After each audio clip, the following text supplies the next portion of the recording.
Hello everyone, I'm Sneha Vishwalingam from ECE 2013 batch of CEG. I host a YouTube podcast called Coder Stories where I interview awesome women and men in technology about their career journey, best practices, success and failure stories, tips and advice, and so much more. I'm going to be tracking down our CG alumni and I'm going to be interviewing them about all of these topics and so much more.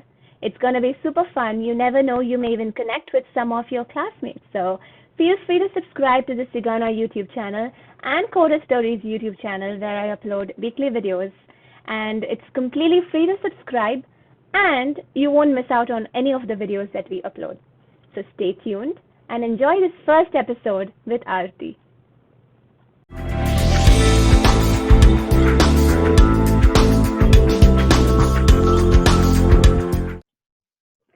Hello everyone, welcome back to Coda Stories. This is me, Sneha, and in today's episode, we have a very special person, Aarti Janardhan, joining us from California. And Aarti is a software engineer. She went to College of Engineering Guindy, which is my alma mater. She's my senior from CEG. And currently, Aarti is a software engineer and also an MBA candidate at the Chicago Booth School of Business. So, welcome, Aarti, and thank you so much for joining us. Thank you, Sneha. Thanks for inviting me here. Oh, it's our pleasure to have you. So, Aarti, what's your story? Tell us a little bit about yourself. Wow, that's a good question. So I have had many phases of my life. So telling a story, it might take, we might be able to figure it out by the end of this entire conversation. But at least at this phase, I have three phases. One of them is obviously my full-time job, which I work at Nutanix, a hybrid cloud company in Bay Area. And then I pursue my part-time MBA at University of Chicago, Booth School of Business. And apart from that, in personal life, I like to travel a lot, but because of COVID, that's not happening. So I just spend time with my friends and family and do hikes mostly around in and around Bay Area. That's very nice. We have an interesting hobby as well. That's awesome. So, Aarti, I'd love to know a little bit more about your journey through your MBA, so that our viewers can get an idea of how it is to pursue a full-time job at the same time do an MBA in such a great university. So, tell us a little bit about what inspired you to get into an MBA. What at what point did you decide to do an MBA? Okay, so that early on, as soon as I completed my undergrad in CEG, I actually wanted to pursue MBA. So I tried to study CAT at Time Institute. Mm-hmm. And but as life would have it, I got an opportunity to come to US in order to work. So the company that I was working in India, Star Networks, it got acquired by Cisco, and we were offered a job to work for the competitor Alcatel here. So I came, and my experience in tech prolonged for 10 more years. And then I took a decision that, okay, hey, I have been in tech for long and I have to now go back to my passion or dream and pursue my MBA. And why MBA in general is, I'm very passionate about, making an impact, or learning more about a business and how do you create value. So that has been on my mind all along. So even while I was working in my software engineering role, I have always been involved with a lot of non-profits, or say some other entrepreneurial endeavors, or helping people with their entrepreneurial endeavors has been my passion. So finally I kind of took some took some time to make good efforts in order to make it really happen. Nice. Thank you for sharing that, Aarti. Finding that why is such a difficult thing, and I guess you always had it along because you had decided to do an MBA ever since you completed your undergrad. So that's very nice. Thank you for sharing. So, how did you level up during this time, Aarti? Like when you were in tech, and through the journey of starting an MBA, how did you level up, and how did you set up a profile that's strong for yourself? So initially, I focused a lot on my quantitative skills, say like coding or understanding the technical concepts and trying to work on the most current technology. And that was my angle or my focus really, in terms of both my learning, personality development, and at work.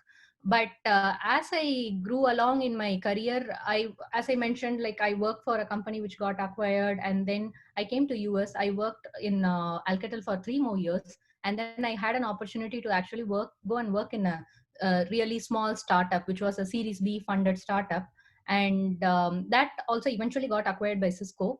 But all these exposure kind of spurred my growth, and I realized apart from technical skills, if I have had more business acumen, then I could be able to make even more impact in terms of coming up with the innovations and thinking about how do we actually solve a customer pain point. Mm-hmm. And also from a personal development, I started focusing more on qualitative skills, say self expressing myself better, or telling a better story about what I think, my idea or the product, and selling the idea or the product to the customers or to fellow even team members. So it was a very gradual journey. I mean, it was just leveling up at every step and bit. And now that I went to Booth, I have realized that I have unlocked another whole new world, just as in gaming. And there are so many levels that I have to level up myself. And I'm That's totally looking amazing. forward to it. That's amazing. Were there any particular things that you did to improve your skills, like your personable skills, and that the skills that you were talking about, presenting and things like that? Were there any particular things or some classes that you took that kind of helped you through this journey? So the first thing is the self realization, right? So first of all, it's very important to understand what your strengths, and obviously all of us might be naturally gifted in certain talents, and we will be always focusing on our strengths. And uh, becoming aware of your weakness is the first step, according to me. So I took a bit of an introspection in order to understand what are my weaknesses, and just aware. I haven't even started working on them because it was a weakness. I didn't know what is my exact next step in order to take to level up the weakness.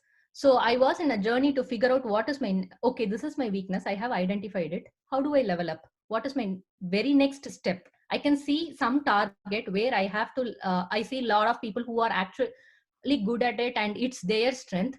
I might not be able to be there yet, but what is my immediate next step? Mm-hmm. So let's say if I'm thinking, okay, my communication skill is not that great because I don't have an opportunity to interact with a lot of people, at work. So I joined Toastmasters, which gave me a medium in order to speak more or Mm-hmm. express myself more, and uh, I mean, better communicate. Then let's say if my writing, if I felt that, okay, hey, I'm not able to convey which people could understand from a document, then let's start a blog, start writing simple concepts, simple experts, just day to day activities or my travel Mm-hmm. story, so that I'm getting gradually better at it. So then let's say if you have to think about design skills, then make certain, what's the immediate small next step that you could do, right?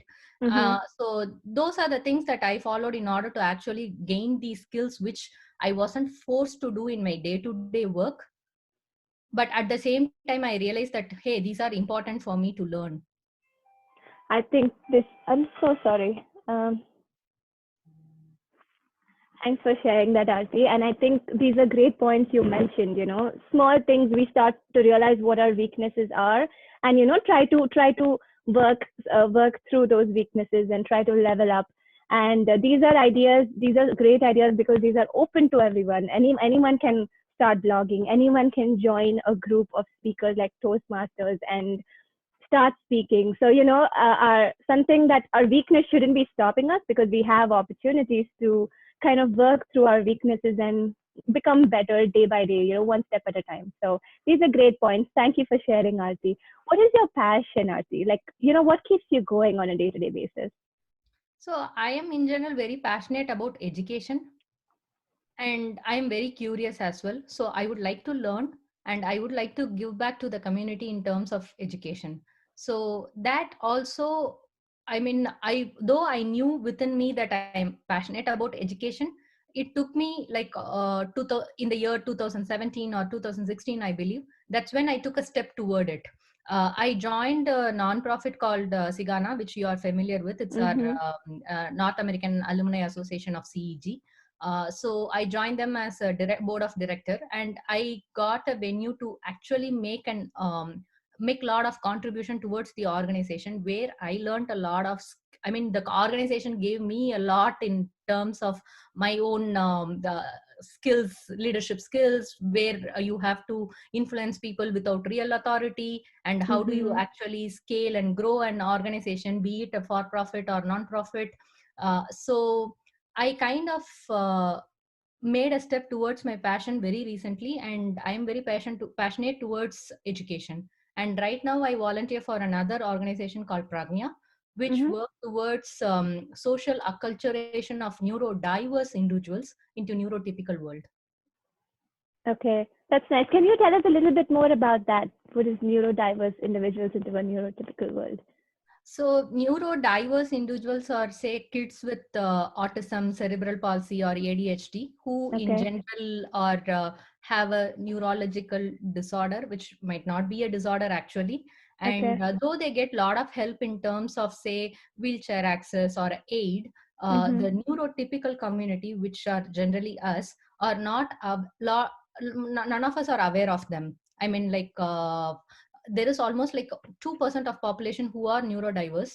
Mm-hmm. Still the neurotypical world is not very accepting, or acceptance actually even comes uh, from awareness. I mean, right now there is a lot of lack of awareness towards the neurodiverse world. So Mm-hmm. the organization works towards uh, acculturing these neurodiverse individuals into the neurotypical world by training the neurotypical children to be a better allies for neurodiverse children. Okay, that's a beautiful initiative. Thank you so much for being a part of that. And we definitely, I think the world definitely needs more awareness so that we can be allies and be more helpful and be more understanding. So thank you for this. This is a beautiful cause that you're a part of. So Aarti, no, go ahead. No, I would just like to add that as we identified that, hey, they are giving a very good allyship training, we are thinking to come up with another entity, which might be a non-profit, which will just work towards disseminating this allyship training, which is a social emotional learning for all the schools in the US. Okay. That's nice. And thanks again. Thanks for being a part of this organization and using your expertise and the skills that you're learning through your MBA to kind of, help grow and scale it to a bigger extent. And that's amazing of you to do that. So yeah. So Aarti, like, through this process, how did you, like, what is the specialization that you're doing, and how did you choose to do that? Like, how did you come up with your finalizing your area of specialization in your MBA? So within Booth, obviously there are a lot of concentration. I think there are 13 concentrations, and one of them, I mean, it varies from entrepreneurship, marketing, strategy to general management. So I am thinking to specialize in entrepreneurship, obviously, Mm-hmm. and then strategy and general management. Uh, if possible, try to earn a concentration in finance, but we have to really balance in terms of our required courses and the electives in order to gain certain concentrations within Booth. So why entrepreneurship is, I have always been interested in that, and I am more of a breadth kind of a person, rather, I mean, with a certain level of depth. Mm-hmm. But entrepreneurship is definitely one of the field where you need to cover a lot of breadth, because, like, let's say, being not a founder or even a lead, you need to have perspectives on so many verticals that are the building blocks of the firm or the project that you are trying to do, and you must have a clear idea how you tie them together. So that always fascinated me. So I chose entrepreneurship as one of my concentrations. And strategic thinking is important. You need strategic thinking in almost everything, and having strategy as a separate concentration might not it's not that intuitive, because, like, say, marketing has marketing strategy, and everything needs its own strategy. But I think here the strategy they mean by competitive strategy, which is like how do you strategize yourself in order to give some kind of a differentiated story, or how do Mm-hmm. you differentiate yourself from everything else. So I'm fascinated with that as well, and what is the value proposition for any entity in that chain. And in terms of general management, again, this ties along with my vision in order to be an entrepreneurial lead, because Mm-hmm. you need to know a lot of verticals within the firm and the project. You need to know at least a little bit information about, okay, how HR works, or how accounting works, how does legal work, and Mm-hmm. how does your product works, engineering works. So I thought, okay, general management might be definitely an important requirement in to be a successful entrepreneur. Okay. Thank you for sharing that. So, in these, when you choose these concentrations, do you also get opportunities to actually work on them, like more like pro bono consulting and all that, to practice what you're learning? Can you tell us a little bit more about that? Oh, at Booth, it's amazing because we have a Polsky Center for Entrepreneurship, along with other centers, which is for marketing or say even social impact. So I have been, as soon as I joined MBA, I realized that, hey, just doing my coursework will not cut it.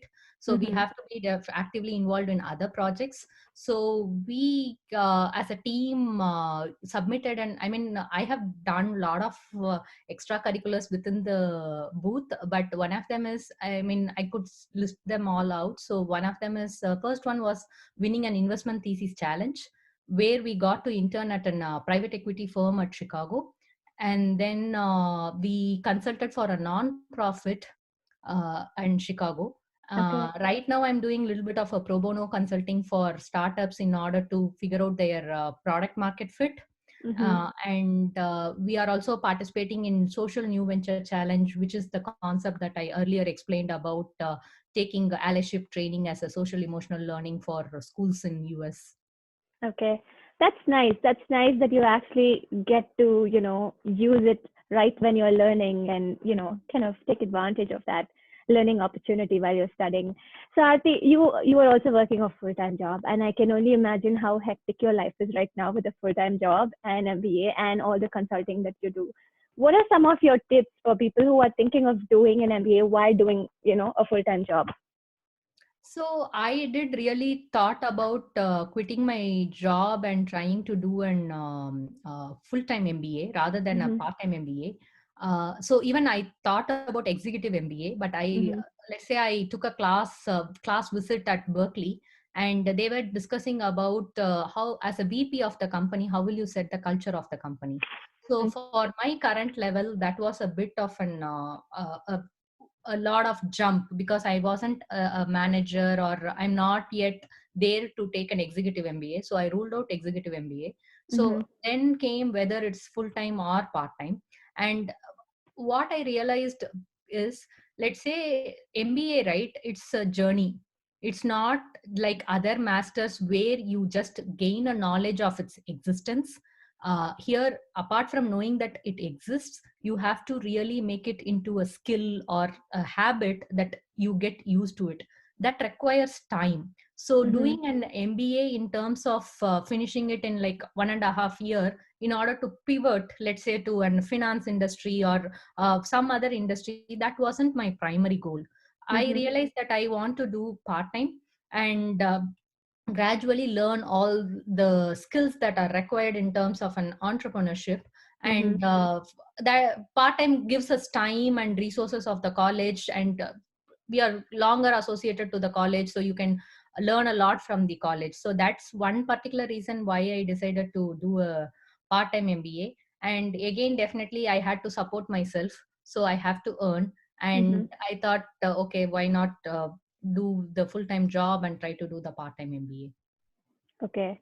Yeah, that you thank you for walking us through each step, because it's always when as a person who's looking into these options, it's like confusing on which one do I choose, which one is the right thing for me, which one is the right fit. So what are some tips that you give for people? Like, how do you manage that? How do you manage having a full-time job and doing this side by side, like your time management and all of that Yeah, good stuff? it requires a lot of planning.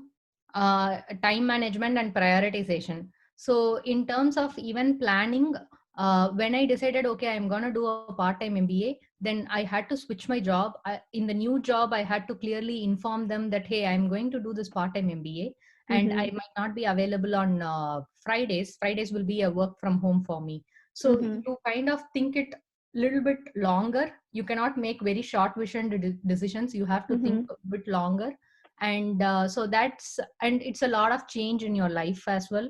Say like informing the personal life, or like parents that, hey, I might not be able to come to India for next 3 years. And Mm-hmm. if you have your partner, then setting the right expectations that this is going to be very hard and time consuming, and my social life might be severely curtailed. Mm-hmm. So those things needs to be really well thought out and communicated to the appropriate people. So that's one thing. And in terms of prioritization, yeah, there will be a lot of things coming at you at the same time, and managing them is harder. And what I did was, even before joining MBA, I went to a lot of meetups and learned a bit about everything, so that Mm-hmm. it is not completely new to me. And also the work that I currently do is something I have been doing for the past 10 years. So I Mm-hmm. have a certain level of expertise over there. So I try to just by some kind of a familiarity in this entire scenario is very important. Mm-hmm. So that is another thing I would recommend. And also prioritizing, like how do you prioritize what needs to be done, what needs not to be done. And if you are having decision paralysis, that you are not able to make a decision in a given time, Mm-hmm. identifying it and immediately uh, cutting out that identifying it is very important, so that you are wasting Mm-hmm. time, right? So you realize that you Yeah. are wasting time, so that you make a decision, that make some decision and move on. Mm-hmm. uh, Own it and move on. Sorry. Make a decision, own it, and move on. Move on, Like, yeah, kind of exactly. like, Just yeah. you wasting your time in terms of making a decision is a huge loss. And Mm-hmm. then definitely time, everything boils down to time. You have just 24 hours in a day, Yeah. so you have to time it well. And I think right now I work on Panic Monster all the time, because like Mm-hmm. I slot it and I try to finish when it comes and when I have to do it. But Mm-hmm. you cannot be short sighted that like that as well. You have to think a little bit longer and make sure that you're making your short term steps which are Mm-hmm. aligned towards your long term goal. Mm-hmm. That's wonderful. Thank you for sharing that, Arti. You mentioned that you went to meetups and you did some short courses and stuff before you actually started your MBA. Can you tell us a little bit about what kind of what kind of courses you took to prepare yourself to get yourself familiarized with the subjects that you'll kind of get through? Yeah, so actually what I did was I went and worked for an incubator level startup, which was part of Plug and Play Center. Okay. And but that's when I really realized that I didn't know a lot of there was gaps in my knowledge, where if you have to really bootstrap a company. So one but eventually I quit the startup and I came back to work in the mainstream industry. Mm-hmm. And now I actively went out and started filling in the gaps of my knowledge.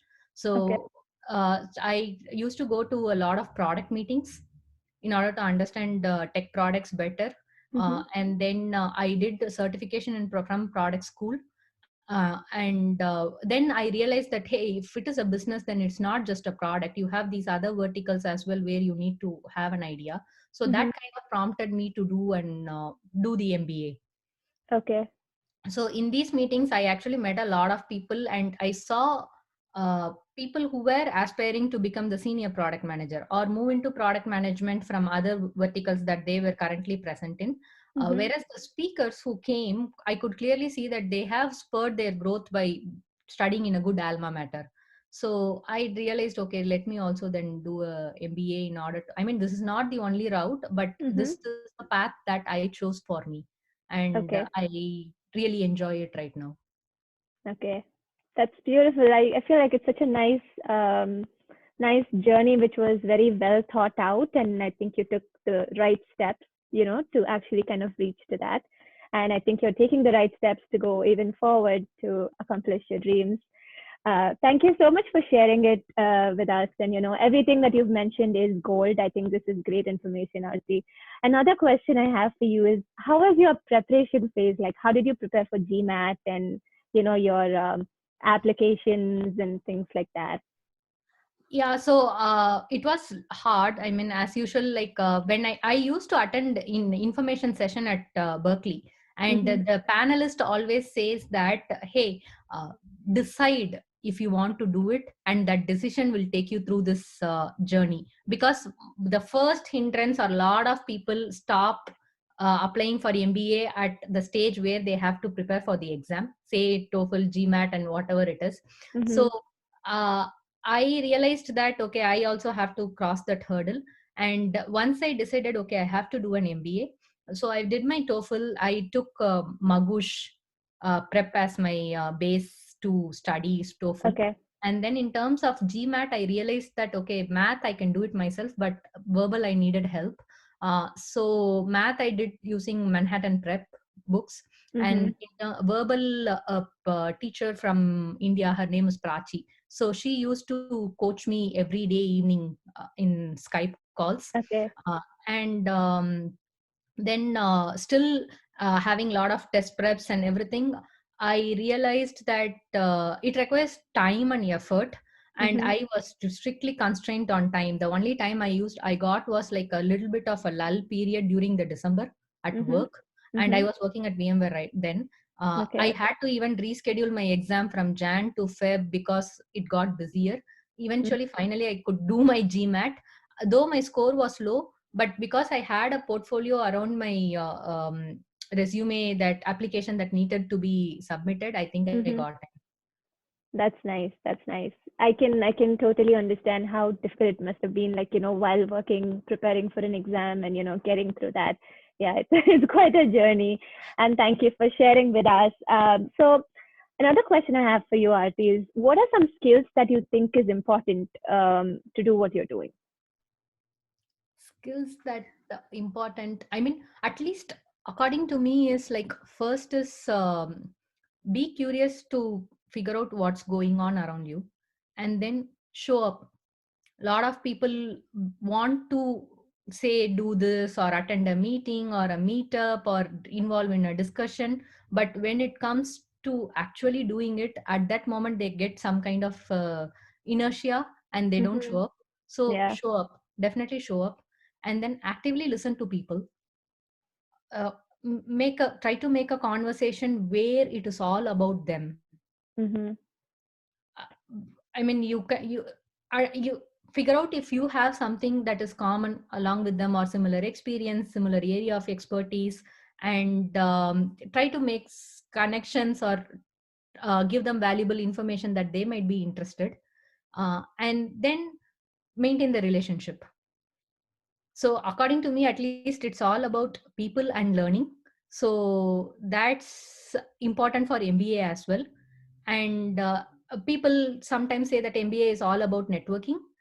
It is also about networking with a value provide, or value proposition, is what I think. And Thank that you has for been working sharing that. so well for me. No, I completely agree with everything that you said, and especially the show up part of it, right? I know it's not easy to show up every single time. There'll be so many things that come our way, but then it's about us, how we keep our commitment and actually show up for that meeting or for that event that we committed to. So yeah, thank you for sharing that, Arti. And another thing that you mentioned, I blanked out. No. um, what did I think I'll have to edit this out. But something you said, I was like, I want to ask more about it. Uh, oh yeah, I think I remember. Okay, now I'll edit all of this and then I'll ask you Hope a my question. answers are aligned with what you are asking. I'm not saying something completely. No, no, I think you're saying. I think this is going really well. You've shared so much information. I think this is going really great. I love it. Yeah, so Okay. I'll edit till here and then Mm. I'll start. So I see they say that the school that you go to really matters because that's the kind of network that you get to work with. How much do you agree with that, and how do you feel being in Booth right now? I definitely agree with you a lot. I mean, say I got into both Haas and Booth, and I have also visited Kellogg for a preview day, and I could see myself culturally fit at Booth.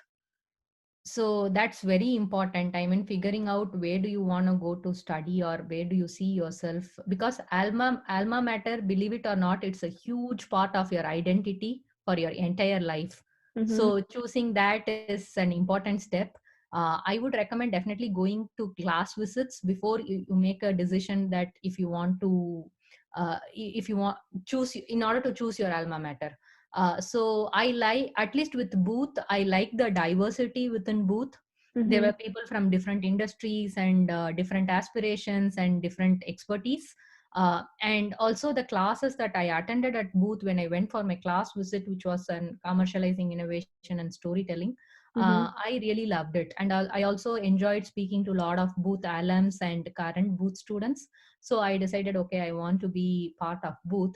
Though say Berkeley is 45 minutes away from my home and Booth is 4 hours flight journey in order to go to Chicago. But I made the decision that I wanted to go to Booth. Okay. That's nice. Thank you for sharing that, Arti. This was amazing, and I think you shared a lot of information that is super helpful for me, and I'm sure for our viewers watching this who are planning to do an MBA, or even kind of trying to make the decision whether they want to do it or not. Were you ever on the fence? Like, were you ever on the fence if you want to do it or not? And what was that one thing which kind of helped you move forward and kind of do it? Yeah, I mean, say I when I decided, okay, I want to do an MBA, I got a lot of naysayers saying Mhm. that, hey, if you want to move into product management, you don't need an MBA. Mhm. Hey, MBA is very expensive. I have seen a lot of people who didn't switch their jobs even after MBA. Mhm. So I also doubt, I mean, like, I also doubted a little bit whether if I want to pursue an MBA, but Mhm. having your why is very important. I figured out my why, that yes, I want to learn cover a breadth with a certain level of depth, and I want to make a paradigm shift in my thinking and my actions, and I want to spur my growth.